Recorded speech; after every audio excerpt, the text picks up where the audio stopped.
Om Sadashiva Samarambam Shankaracharya Madhyamam Asmadacharya Paryantam Bande Guru Param Om.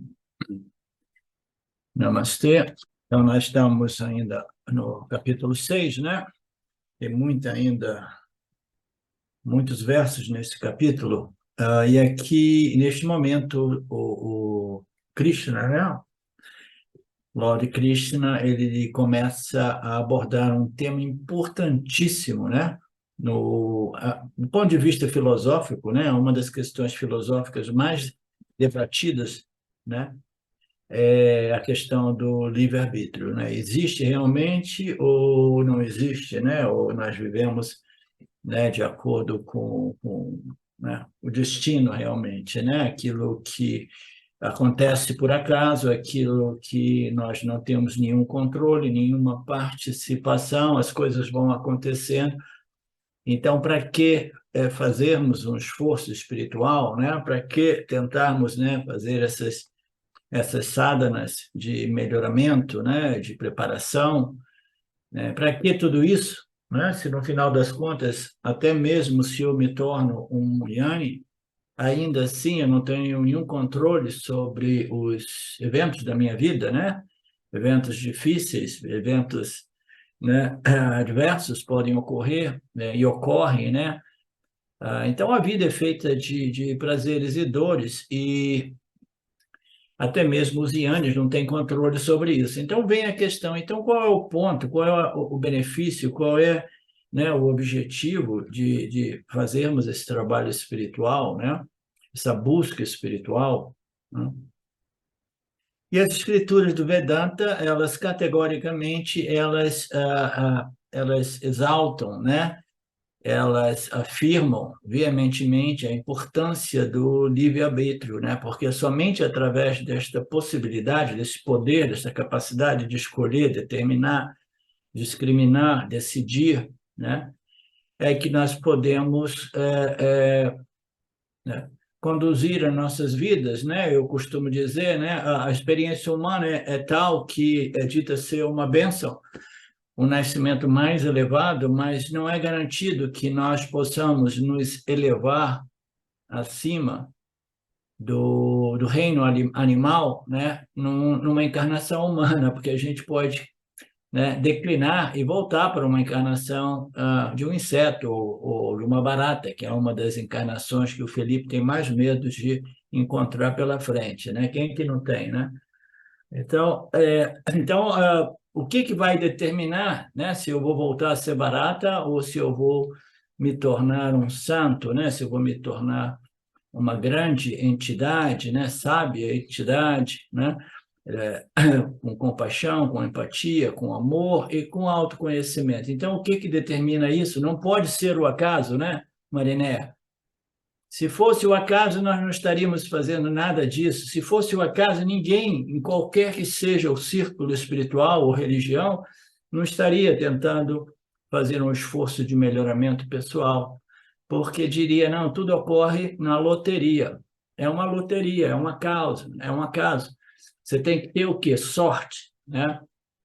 Então, é claro, é evidente, né, que os nossos esforços contam e contam muito, né? É através dos nossos esforços que nós podemos nos elevar espiritualmente ou declinar espiritualmente. E o Swami Paramartananda irá desdobrar todos esses versos, né, minuciosamente. O verso 5 entra neste tema dizendo: o homem deve elevar-se por si mesmo. O que significa isso? Não espere que Deus possa te elevar, né? Não, não espere, né, que a sorte possa te elevar, né?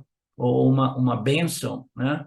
Uma bênção do divino possa te elevar. O divino, ele responde de acordo com seus esforços pessoais, né? Portanto, o homem deve elevar-se por si mesmo. O homem deve fazer um esforço para elevar-se, não para declinar, não para se rebaixar, né? porque ambas as possibilidades estão à nossa disposição. A cada momento nós podemos estar tomando decisões, né, e colocando palavras e ações no campo que produzam um melhoramento ou um pioramento, né? Eu nunca soube se essa palavra existe realmente. Existe pioramento? Decaimento, né? Decaimento também é boa, obrigado. Existe piora e pioramento, mas não é errado, não é comum pioramento. Então, ótimo. Então, eu vou usar pioramento mesmo, porque é um antônimo do melhoramento, né? Mais direto.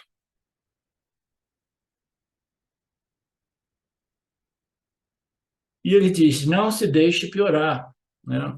Pois somente você, o eu, é amigo de si mesmo, né? Então, somente o eu sou o meu melhor amigo.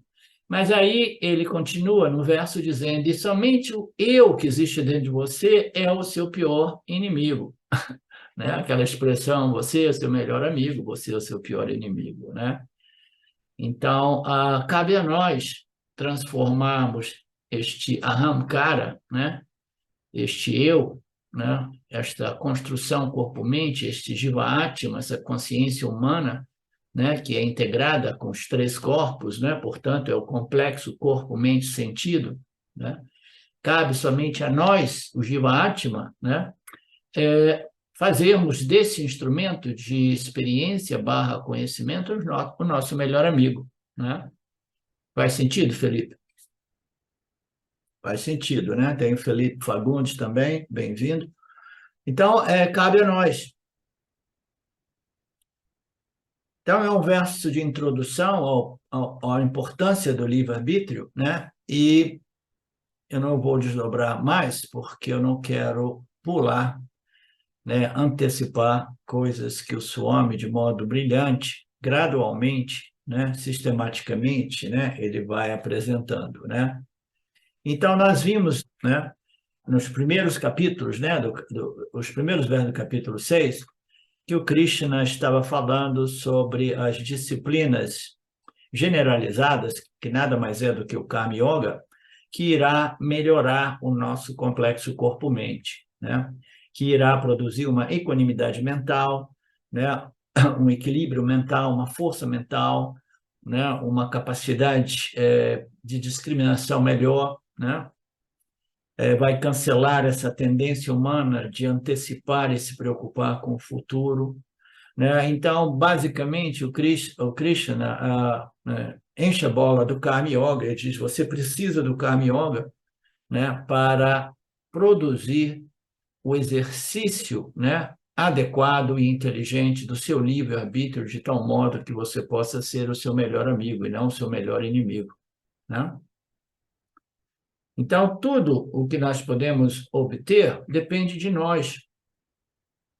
Isso foi apresentado como o Karma Yoga, né? Que produz aquela condição de equilíbrio, força, equanimidade mental, emocional, psicológica, né? Em sânscrito, denominada como Samatvam. E agora o Krishna Guru está apresentando dois outros pontos importantes. Um é o esforço pessoal, que é inevitável, que é indispensável, né?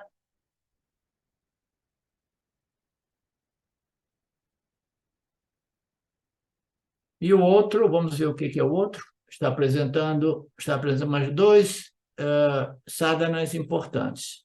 Deve ser o esforço de melhoramento, o exercício do livre-arbítrio e a aceitação do destino, a aceitação dos parábolas que não podem ser modificados. É isso, Marcelo?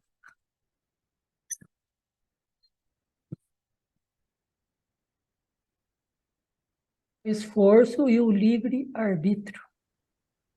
O esforço e o livre-arbítrio. Então, tá. Então, o esforço pessoal, ele desmembrou aqui, que é o exercício adequado, o exercício inteligente do livre-arbítrio. Nós sabemos que requer esforço, sim.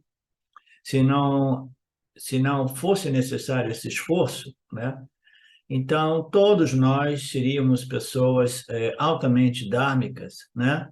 Pessoas facilmente, né?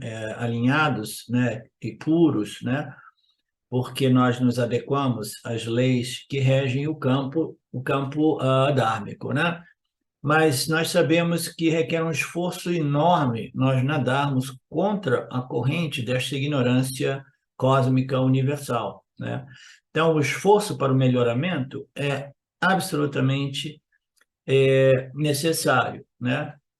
E, para isso, nós precisamos das escrituras, né? O esforço para que nós possamos exercer devidamente, inteligentemente, as nossas escolhas. O livre-arbítrio, fundamentalmente, nada mais é do que escolhas, como eu apresento frequentemente.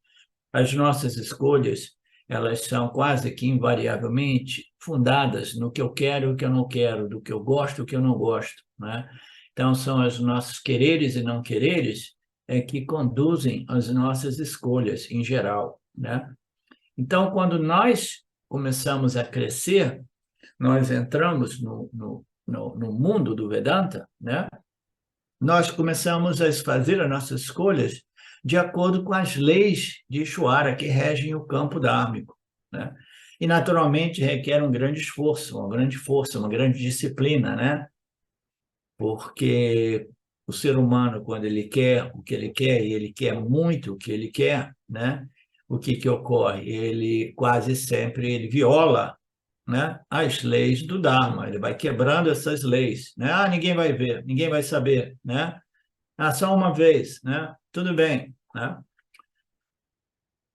Então, este livre-arbítrio é um tema filosófico de grande debate, mas as escrituras, né, dizem claramente, né, que o livre-arbítrio não necessita, a existência do livre-arbítrio não necessita, porque é facilmente verificável que todos nós fazemos escolhas. A única questão é que as minhas escolhas são feitas de acordo com o quê? As minhas predisposições, as minhas vasanas, as minhas tendências, ok? E as minhas predisposições, as minhas vasanas, as minhas tendências são quase sempre governadas pelos meus quereres e não quereres, gostos e desgostos. Eu quero o que eu quero, quando quero, do modo que eu quero, e se eu não obtiver o que eu quero, eu vou dar chilique, e às vezes eu fico raivoso, outras vezes eu fico deprê, né? Então, esta é a problemática humana. Nós temos o poder de escolha, mas esse poder de escolha está sob a influência de nossas vasanas. E aí existem as pessoas que dizem, não adianta o esforço, porque o esforço é impotente diante das vasanas. Mas, como nós sabemos, não é assim. Senão, todos nós viveríamos como animais, movidos por nossas vasanas, né?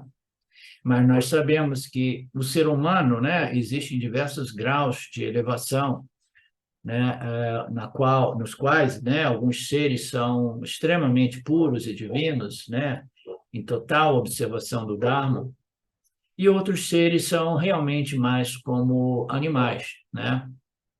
Então, existe a possibilidade de melhoramento somente porque existe esta força chamada o livre-arbítrio, o poder de escolha, que nos permite nadar contra a corrente desta ignorância cósmica universal, que domina 99% dos seres humanos neste planeta, né?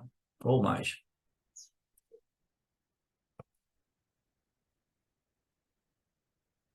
Nós sabemos que somente os seres humanos possuem purusharthas, que significa objetivos de vida, né? Então, todos os animais que nós observamos, como seres humanos, nós observamos. A gente não sabe exatamente como é que os animais experienciam a eles mesmos e o mundo, mas nós temos diversas indicações que sugerem que eles não têm nenhum programa, nenhum futuro, nenhum planejamento, né? Eles não têm nenhuma busca de melhoramento, né? Não tem nada disso. Eles simplesmente eles buscam a sobrevivência, né? E a preservação da espécie, como eu costumo colocar, né? Ô, Então, professor, só você está vendo aí? Ele fala, o esforço, tá? E o Purushartha, que é o objetivo. O livre-arbítrio é onde você vai aplicar nos objetivos, só para deixar claro isso. legal. Ah, sim, O prayatna O prayatna é a perseverança no esforço, né? e o Purushartha, que é o objetivo de vida. Então, qual é o objetivo de vida nosso, né? Alguns dirão assim, é ser milionário, né? Outros dirão é ser famoso, né? É ter prestígio, né? Outros dirão, né? É simplesmente ser uma pessoa equilibrada, forte, né? Saudável, né? Amada por todos, né? Então, todos nós, seres humanos, temos objetivos da busca, né? E esses objetivos, invariavelmente, a menos que sejam, mesmo os mais mundanos, né, ainda assim requerem esforço e perseverança. Nós precisamos desse prayatna, que é esforço de perseverança, mesmo para violar o Dharma, né, Marcelo? Mesmo para roubar os cofres públicos, isso e aquilo, você precisa de esforço e perseverança, né? Você vai destruir a sua mente, o seu complexo corpo-mente, mas se você persistir, você entra, né? Entra no círculo das pessoas que violam o Dharma, né? E acaba tendo sucesso naquela busca. Mas a nossa busca é a busca pela elevação espiritual, que requer uma perseverança enorme, né? E nós precisamos do livre-arbítrio para determinar essas buscas, né? Nós conhecemos as buscas humanas, são a busca por segurança, em primeiro lugar, depois prazeres sensoriais, entretenimento, né? O terceiro nível é a busca pelo melhoramento, pela força, pelo equilíbrio, de modo que eu possa observar o Dharma e seguir o Dharma. E a quarta busca humana, que é raríssima, né? É a busca por moksha, a busca pelo autoconhecimento que liberta, né? Então, então essas são as buscas. E aqueles que dizem não adianta estabelecer metas de buscas espirituais, você tem que viver fluindo como a corrente de um rio, né? O meu primeiro guru dizia isso, né? Viva seguindo os seus instintos sensoriais, né? Seja um, um zorba, aquele que desfruta de todos os prazeres da vida, fluindo com a vida, né? Faça um pouquinho de meditação, e aí, devagarzinho, né, você vai iluminar, né? Não, o livre-arbítrio, né, este esforço, né, ele faz de modo que nem tudo esteja pré-determinado pelas minhas vassanas. O primeiro passo é compreender que eu sou responsável por minhas vassanas. A primeira coisa é dizer, tudo é pré-determinado pelo destino, né? Aí aqueles religiosos dirão, tudo está pré-determinado por Deus, né? Então, um passinho mais avante, no sentido de assumir responsabilidade, é tudo está, não existe livre-arbítrio, esse esforço de decidir, de nadar contra a corrente, é um esforço impossível, né? É um esforço fraco, impossível de vencer a força do destino, né? Então, eu tenho que dizer, não, nem tudo está pré-determinado, né? Eu tenho a força de vencer ou neutralizar, né, a força das minhas vassanas, né? Então, as vassanas irão produzir a maior parte das nossas ações, né? As nossas ações serão colocadas no campo, irão interagir com muitas outras ações, né? E irão produzir os nossos karmas a nível pessoal, circunstancial e universal, né? Então, nós precisamos assumir que as nossas ações contam, porque as minhas vassanas, que é aquela força que parece neutralizar as minhas ações, elas foram produzidas pelas minhas ações, entendeu? Se as minhas ações anteriores produziram vassanas monstruosas que parecem ser invencíveis, né? Então eu tenho que compreender que eu também posso desenvolver outras vassanas através das minhas ações, através do exercício inteligente do meu livre-arbítrio.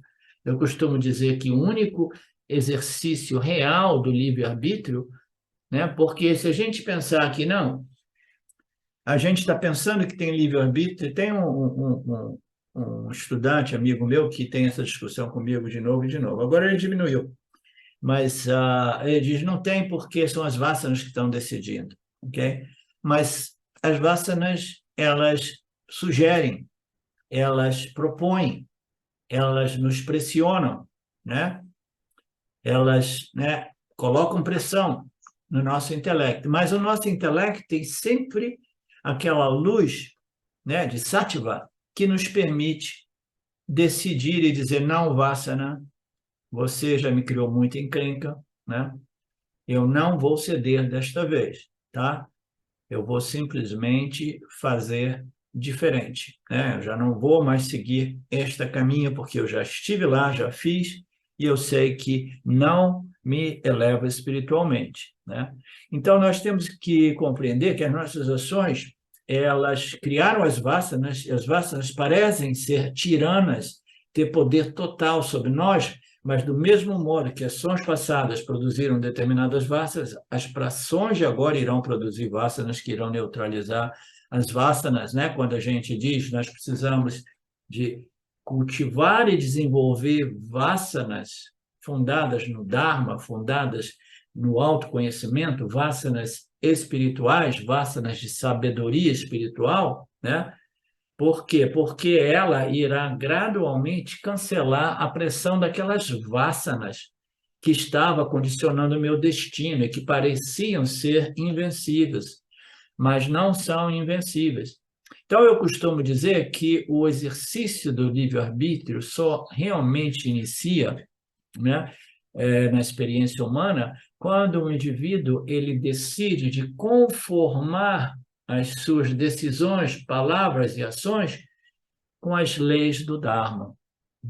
É um esforço enorme, de conformar a minha vida com o Dharma, mas somente ali nós estamos começando a exercer o livre-arbítrio, porque o exercício do livre-arbítrio fundado nos desejos e aversões sensoriais, dos objetos sensoriais, não é realmente um exercício de livre-arbítrio. O livre-arbítrio fundamental é seguir o Dharma ou me deixar levar pelo destino, por minhas vassas, pela mecanicidade humana. Você entende, Marcelo?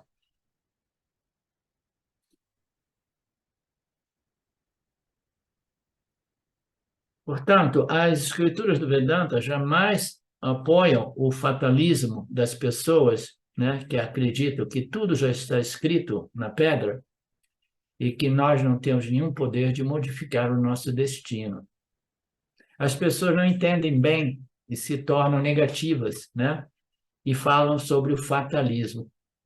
Falam sobre um destino que não pode ser mudado. Qual é a diferença entre destino e fatalismo? Quando falamos sobre destino como um dos fatores que influenciam o futuro. Portanto, esta é uma visão equilibrada. E qual é a visão equilibrada? O destino é um dos fatores que determinará o meu futuro. O destino é definido como prarabdha, ok? Frutos de ações anteriores, tá?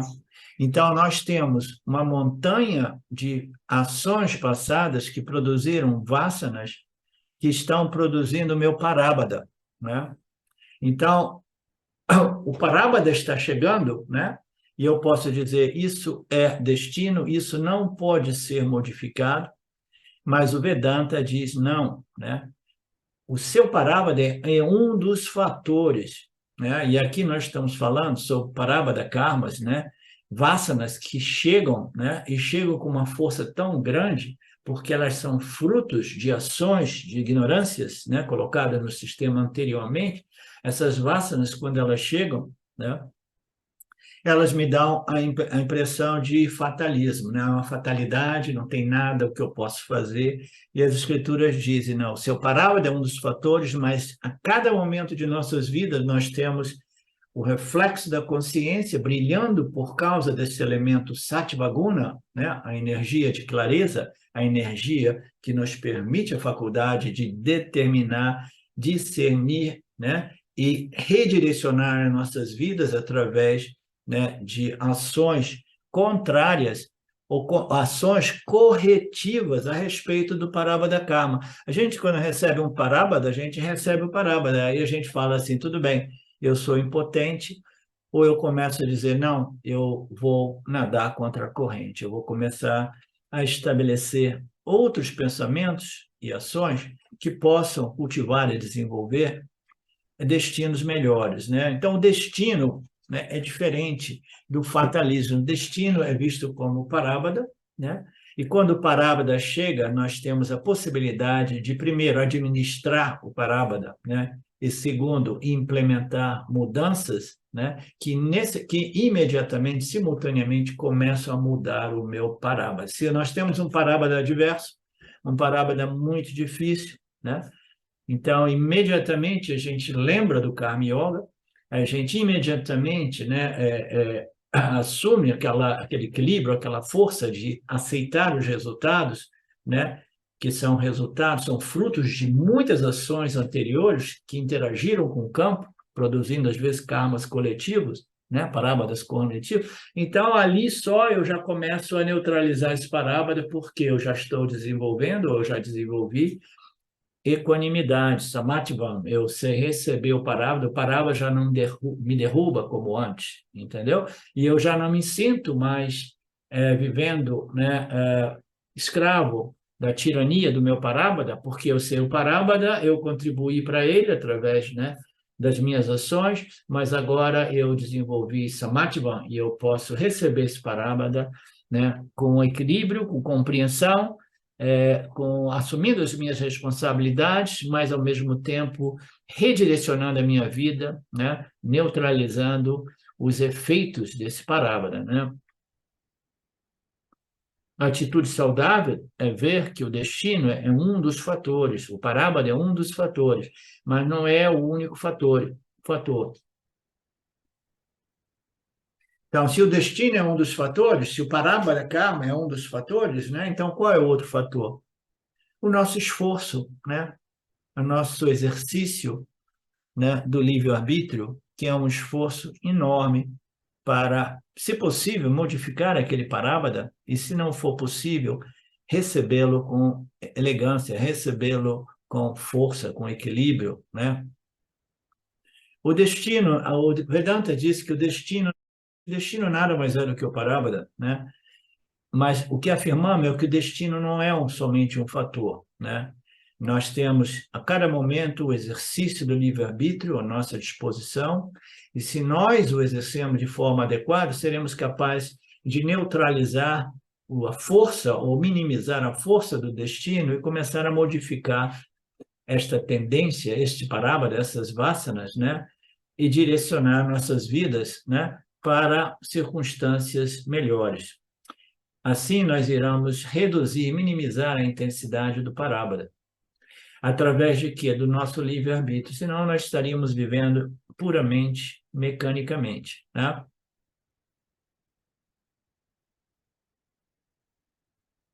Destino, acaso, sorte e azar. Tudo para Arábida. Exatamente. Há quem diga que é questão de sorte, de azar. Esta é a atitude fatalista, né? Negativa, eu não tenho nenhum poder, não posso fazer nada, né? Então, uma pessoa com esse tipo de atitude, ela não se move, ela não cresce, né? Então, o destino poderoso, depois, é por isso que dividimos o destino, o parábola, em três tipos, né?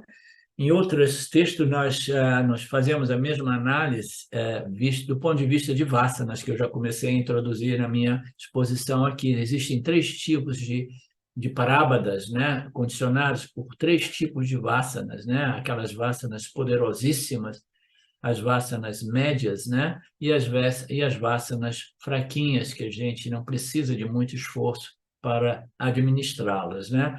Então, os parábolas poderosos são aqueles que nós não podemos modificar, não podemos deter, não podemos mandar de volta e dizer assim, me desculpa, mas esse parábola karma, essa circunstância, essa situação, esses eventos, eles não deveriam estar aparecendo aqui porque eu tenho me comportado muito bem. Tenho estudado Vedanta já há 4, 5, 6 meses, né?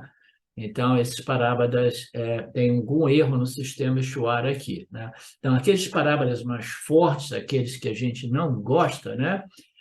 A gente tem dificuldade de gerenciar. Então, o máximo que a gente pode fazer é ter a força, a coragem, o equilíbrio, a resistência para lidar com ele sem cair na vitimização, no fatalismo de dizer, tá vendo? Não existe realmente livre-arbítrio, né?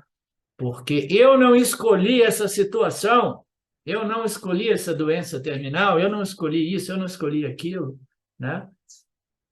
Então, a pessoa não compreende essa equação kármica, que é extremamente complexa, né? Mas uma pessoa inteligente que se submeteu ao intelecto aos ensinamentos dos Upanishads, do Gita, compreende, né, que nada ocorre por acaso neste universo manifesto. Existem os parábadas médios, que a gente consegue gerenciar, e os fracos, que é fácil de lidar com ele, né? Tudo isso através do esforço e do livre-arbítrio. E, portanto, Cristo enfatiza o emprego apropriado do livre-arbítrio a partir deste verso. Deixa eu passar para o outro.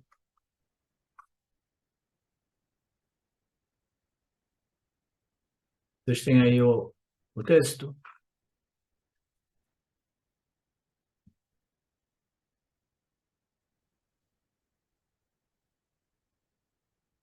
Então, aqui o Swami, ele fala que no início do sexto capítulo, aqui ele faz uma lembrança, né, do quinto também. O Krishna escreveu sobre Karma Yoga, manutenção do equilíbrio da mente, manutenção do Samatva, porque somente uma mente assim pode entrar realmente no sexto capítulo, que lidar com o Passana, que é a meditação. Uma mente que não passou pelo Karma Yoga não tem quase que invariavelmente essas qualificações. E ele dá uma lógica, ele apresenta por que você precisa do Karma Yoga para desenvolver esta força e equilíbrio mental, emocional, psicológico. Você precisa, por quê? Porque você não tem nenhum controle sobre as suas experiências, né? As experiências ocorrem no mundo externo, né? E a gente nunca sabe, a gente nem conhece os próprios filhos, os próprios familiares. Às vezes, os próprios familiares nos surpreendem, né? Eu tive um caso recente aqui, quem foi que me contou isso?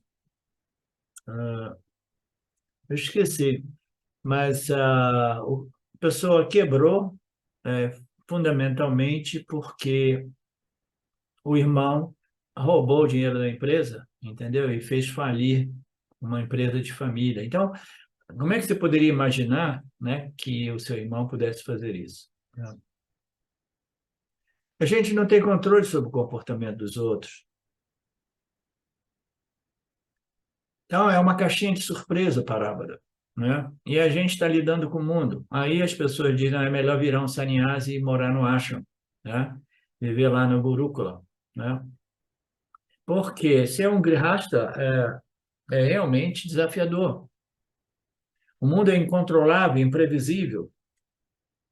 Eu não controlo o campo, eu tento controlar o campo, mas, como eu costumo dizer, é a tal da missão impossível, que a pessoa tem que chegar no ponto de maturidade de compreender que uma missão é impossível.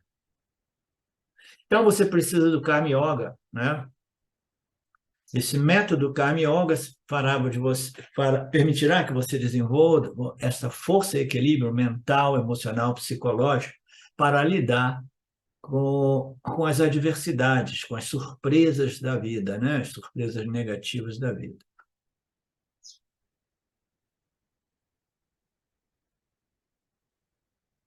Krishna disse para Arjuna, né, que seja equânime, seja, né, totalmente equilibrado, né, tanto na tristeza, no ganho, na perda, na vitória e na derrota. Prepare-se para a guerra e vença essa guerra. Você não está cometendo pecado nenhum, né? Então, Krishna falou tudo isso no segundo capítulo. Por quê? Porque a primeira disciplina é essa, é de você compreender o Dharma, né, o seu Swadharma, e fazer aquilo que é necessário, mesmo que sejam ações desagradáveis, né, como era no caso do Arjuna, né? Você precisa de uma mente equilibrada, né, um intelecto já, né, que transcendeu, né, o agradável e o desagradável, né?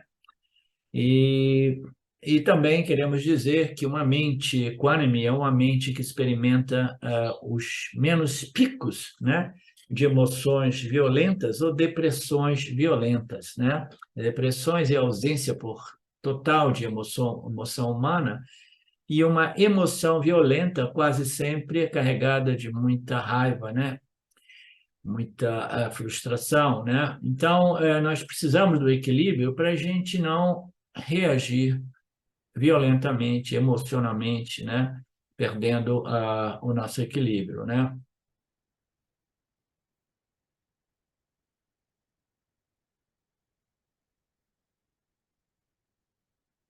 Então, é importante que nós saibamos que esse equilíbrio mental, emocional, psicológico, né? Ele, ele é difícil de ser desenvolvido. O Karma Yoga é a preparação inicial que nos permite esse escudo, esse equilíbrio, essa força para lidar com os choques da vida, mas é normal, é comum a gente cair de vez em quando, né?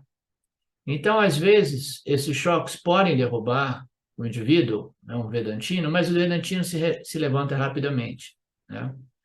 Existe a analogia de que existem três tipos de pessoas. As pessoas que, quando recebem um destino muito difícil, eles caem no chão e se esparramam exatamente como uma bola de barro que ainda está úmida, que ainda não secou o suficiente, né?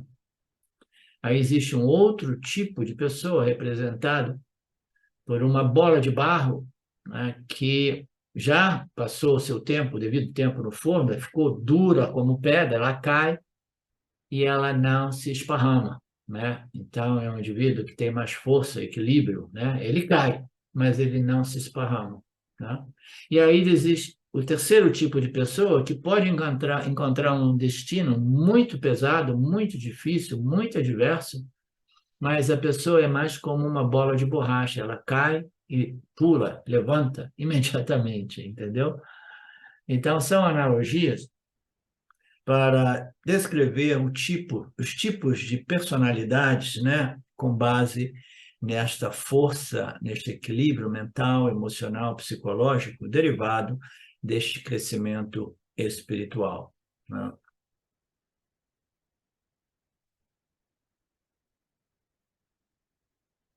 Então, esta imunidade emocional, uma palavra bonita nesse período de saúde, né? Saúde física e as vacinas que imunizam, né? Então, esta imunidade emocional, né? Que produz uma saúde emocional, não somente uma saúde emocional, mas se você tiver um probleminha emocional, você se recupera rapidamente. É como o nosso sistema imunológico, né?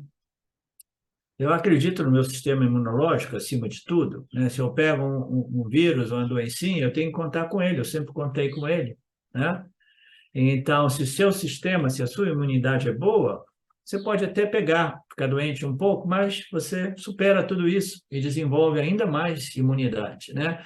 Então, uma pessoa que tem uma imunidade física e emocional forte, né? Ela é capaz de se recuperar rapidamente. No caso desta força psicológica, emocional, ela é capaz, com o tempo, de se recuperar dos traumas ou das cicatrizes emocionais deixados por circunstâncias muito difíceis, né? Circunstâncias passadas muito difíceis, tá? De novo, eu falo isso, né? De experiência direta, para aqueles que vocês que me conhecem, eu tive uma infância devastadora, cicatrizes emocionais, psicológicas enormes, né? Mas o esforço de me elevar espiritualmente, né? Fez de modo que essas cicatrizes, esses traumas fossem cancelados da minha mente, entendeu? É incrível o poder deste livre-arbítrio quando nós começamos a exercê-los para o nosso crescimento espiritual, né? Esta saúde psicológica também é chamada de Samatva.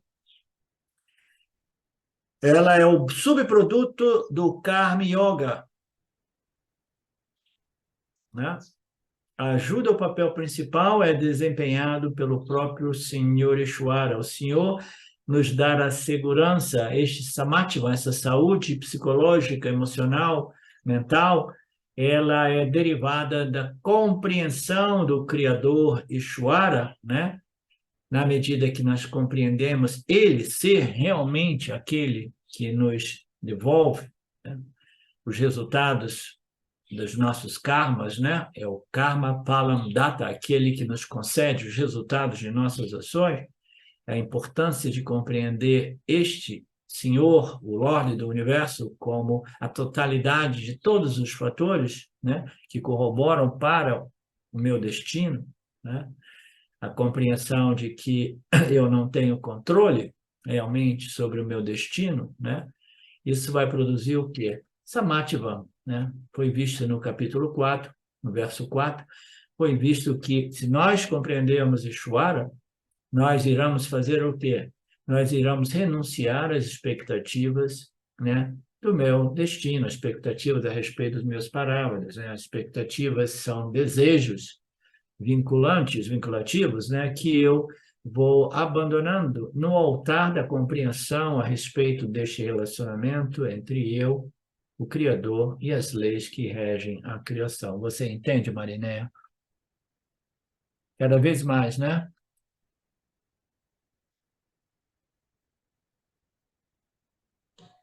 Sim, professor, cada vez mais. Eu não me lembro se eu entrei no quarto capítulo ou não, mas cada vez que eu escuto, vai clareando mais a compreensão. É perfeito. Bacana. Não tem nada mais convincente, elegante, completos, né, do que os ensinamentos revelados, né, para a humanidade, né, através dos rishis, né? Esses ensinamentos são a base, né, de toda a sabedoria espiritual que existe no mundo, né? Eu, quando encontrei o Vedanta, encontrei este corpo completo de ensinamentos, né? Ensinamentos, né, a respeito do Karma Kanda, né? A parte dos Vedas que diz faça isso e aquilo para o seu melhoramento, e os ensinamentos finais, na parte final, 85, 15%, né, dos Vedas, lá no finalzinho, que são as declarações dos Upanishads, né, os mantras dos Upanishads. Quando eu encontrei isso, eu falei, meu Deus, essa aqui é a fonte de toda a sabedoria espiritual. É desta fonte aqui é que, né, se propaga um monte de outras, né, círculos espirituais, outras filosofias espirituais, que são fundadas em algumas dessas fragmentos da verdade, mas a fonte original de toda a sabedoria, olha, eu passei por muitos grupos, muitos professores e muitas, né, filosofias espirituais, né? E eu nunca, quando eu encontrei o Vedanta, eu fiz assim, meu Deus, eu não sabia que existia uma fonte original de sabedoria espiritual. Você entende isso, Marcelo? Então é isso. Então, é através da compreensão do nosso relacionamento com o Criador que nós obtemos a força, obtemos a segurança, né, de lidar no mundo, apesar dele ser incontrolável. O mundo é uma caixinha de surpresa, né? Então, nós iniciamos de volta aqui no capítulo, no verso 5, no qual o Krishna diz: o homem deve elevar-se por si mesmo através do seu esforço. Ele não deve se entregar às forças da ignorância que irão produzir o rebaixamento, né? O declínio, né? Pois somente o eu é amigo de si mesmo e somente o eu é inimigo de si mesmo. Uma responsabilidade monstruosa que nós temos. Esse eu sou, esse aham, né? Aham, eu sou, eu existo, né? Tem uma responsabilidade enorme em suas mãos. A responsabilidade é aquele de, né, purificar, né, e refinar esse complexo corpo-mente de tal modo que este instrumento primário de experiência e conhecimento sirva o propósito para o qual ele foi desenhado, que é a minha elevação espiritual, né?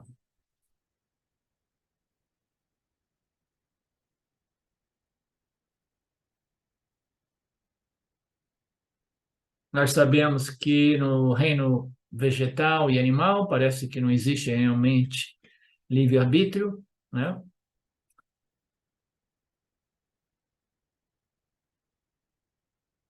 E quando uma pessoa não tem livre-arbítrio, quando um ser vivo não tem livre-arbítrio, né? Ele não tem responsabilidade, né? Como nós sabemos, qual é o preço que nós pagamos pelo livre-arbítrio? A capacidade de escolher conscientemente, a responsabilidade. E tem pessoas que querem o livre-arbítrio, o poder de escolher, e não querem a responsabilidade, porque aí eles dizem, não, mas não existe. Eu escolho isso, isso e aquilo, mas, na verdade, é tudo já escrito na pedra, né? É tudo já, né? Destino é uma coisa que existe e não tem nada que possamos fazer. Então, quer desfrutar das escolhas, mas ainda assim não assume a responsabilidade. A responsabilidade do livre-arbítrio é enorme e as pessoas não têm a visão do que seja este exercício do livre-arbítrio, porque se nós não assumirmos a responsabilidade, é porque nós não compreendemos que viver a vida governados por nossos quereres e não quereres, prazeres e desprazeres, né? Desejos e aversões, é uma receita para declínio espiritual que vai destruir a alma individual. A responsabilidade é que se eu não aceitar o livre-arbítrio como fato e eu não exercer esse livre-arbítrio como fato, eu irei cometer suicídio espiritual. Eu serei uma entidade encarnada que se destruiu espiritualmente, tá? Então, é uma responsabilidade enorme. Às vezes a gente pensa, puxa, seria tão bom se eu tivesse nascido um cachorro ou um gatinho na casa de alguém que cuida bem dos pets, né? Nenhuma responsabilidade, né? Mas nenhuma possibilidade de crescimento. Assim dizem as Escrituras, e faz sentido para mim, porque é através do nosso esforço, né? O nosso exercício é que a gente pode subir ou descer, né? Nos elevarmos ou declinarmos. Nós não somos marionetes na mão do destino, né? Mas existem pessoas que acreditam no destino, são pessoas negativas, fatalistas, e é quase impossível convencê-los do contrário.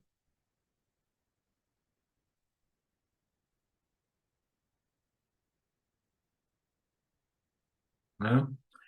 Então, se alguém quiser ter essa conversa com um de nós, a gente diz sim, sim, sim, não, não, o destino existe, é parábada, mas você contribuiu para esse parábada. Né? Não se isente da responsabilidade, saiba que você também contribuiu para esse parábada e somente você pode começar a transformar os seus parábadas, né? Em geral, existem dois tipos de destinos ou de parábadas, né? Existem parábadas agradáveis e parábadas desagradáveis. Parábadas que são alinhados com meus gostos, meus quereres, né? Meus desejos, e aqueles que são contrários, não alinhados com meus desejos, né? Então, é muito fácil para as pessoas dizerem que não, existe parábada, por quê? Existe livre-arbítrio, por quê? Porque eu estou desfrutando de um parábada positivo, punha parábada, né? Eu estou desfrutando de circunstâncias favoráveis, agradáveis, né? Aí eu digo, não, existe sim, naturalmente, existe livre-arbítrio. Eu quis tanto, né, desfrutar desta situação, um relacionamento novo que vai me preencher, por exemplo, eu quis tanto isso que eu produzi. Então, o meu desejo e os meus esforços alinhados com aquele desejo produziram o meu parábada desejado, né? Então, a pessoa dirá, não, existe realmente o livre-arbítrio. Por quê? Porque eu estou experimentando punha parábada, um destino punha, circunstâncias favoráveis, né? Mas aí no dia seguinte, no mês seguinte, aparece um karma brabo mesmo, né? Aí o indivíduo, ele diz, não, isso eu não queria, né? Eu não escolhi isso, e agora veio um parábada, papam, um parábada negativo, né?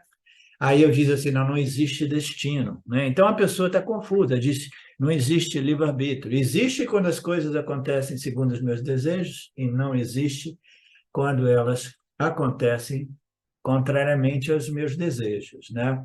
Então é muito fácil para a pessoa, no momento que ela está desfrutando de punho, dizer, oh, é assim, olha que felicidade, eu quis tanto e eu me esforcei e consegui. Então a mente do indivíduo fica influenciada pelo prazer do punha e diz, existe livre-arbítrio, mas quando ela está sofrendo o desprazer do Papa, ela nega o livre-arbítrio. Isso é muito comum, tá?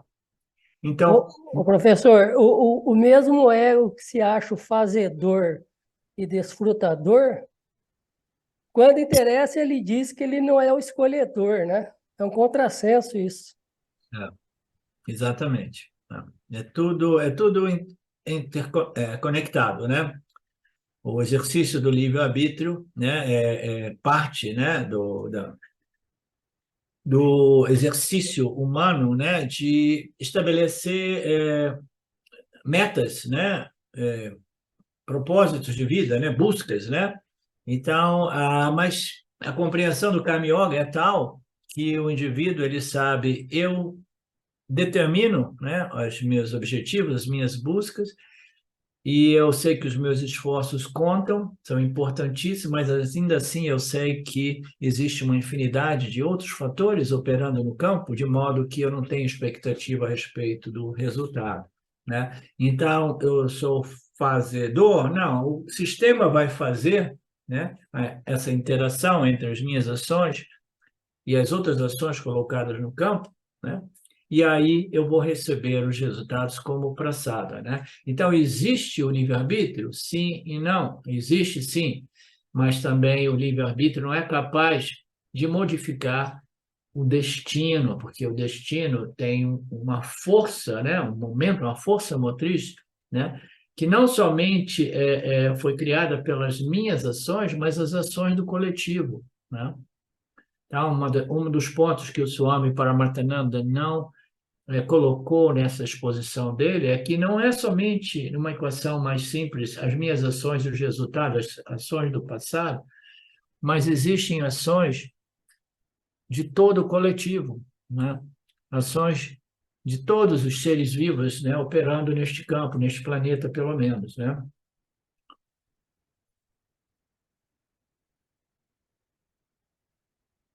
As escrituras elas orientam a todos nós de compreendermos que existe sim o exercício do livre-arbítrio, né?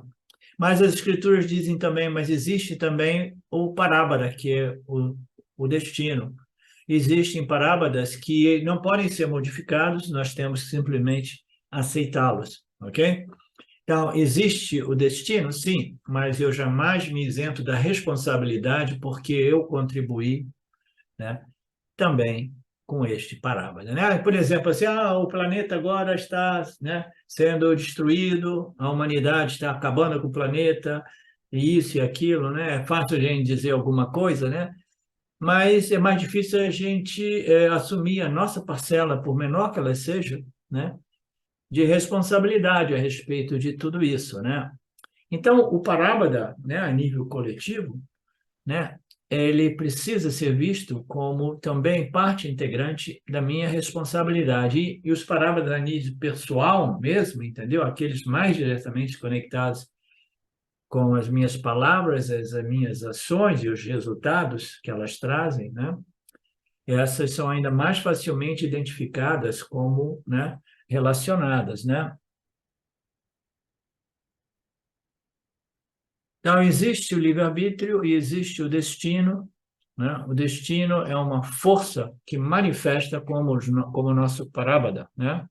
E nós precisamos de purificar e refinar a nossa mente, nosso intelecto, para que possamos exercer esse livre-arbítrio de modo melhor possível, né? Essas duas forças, elas existem, e aqui o Swami faz uma análise interessante. Qual é a mais poderosa, a mais potente?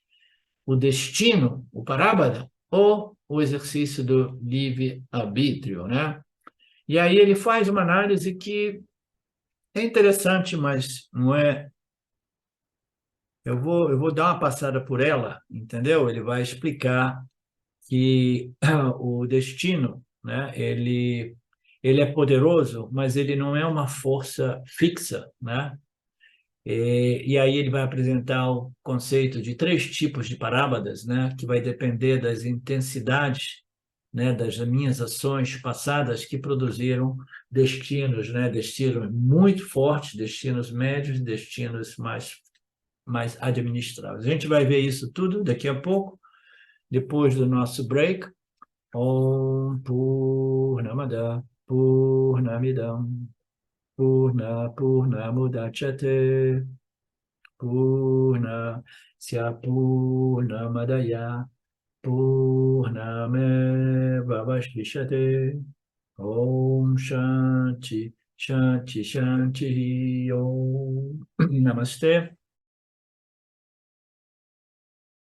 Olá, queria trazer aqui para vocês o quanto eu tenho me beneficiado dos ensinamentos do Vedanta. Esses ensinamentos do Vedanta, eles mudaram a minha vida, o meu estilo de vida, né? A partir de uma compreensão sobre Jagata, o mundo, sobre essa pura inteligência, Ishvara, sobre o Jiva, né? A mente, o funcionamento, sobre a aplicação do Karma Yoga diariamente na vida, o quanto isso beneficia a purificação da mente, né? Para poder daí acessar aquilo que é mais valioso. Aliás, eu diria sem valor estimável, inestimável, né? Uma riqueza profunda, que é a compreensão sobre os ensinamentos de Satya, a consciência, a existência ilimitada que sou. Bom, eu sou uma aluna de Vedanta, desse grupo Vedanta Brasil, que iniciei a jornada, estou no começo da jornada, mas essa jornada seria impossível sem o apoio diário de um professor qualificado, o professor Arlindo Nagar, nosso professor, que dedica a sua vida, que dedica as batidas do seu coração exclusivamente para o ensino do Vedanta. Ele gosta de usar a frase o coração que se doa recebe. Então ele é esse coração que doa. E aí a minha pergunta e o meu convite é: e você? Tem se beneficiado também dos ensinamentos, da compreensão, da clareza desses ensinamentos que são trazidos para nós? Sim? Se sim, o coração que doa recebe. Então o convite é: se você se beneficia, você pode também fazer uma doação. Essa doação, ela é necessária, apropriada, para a manutenção, né, desse ensinamento vivo diariamente para nós. E é um convite para que a gente possa nutrir esse grupo com o dar e o receber. E se você se beneficia, tenho certeza, qualquer valor mensal é suficiente. É o valor que o seu coração sentir, mas é um valor apropriado.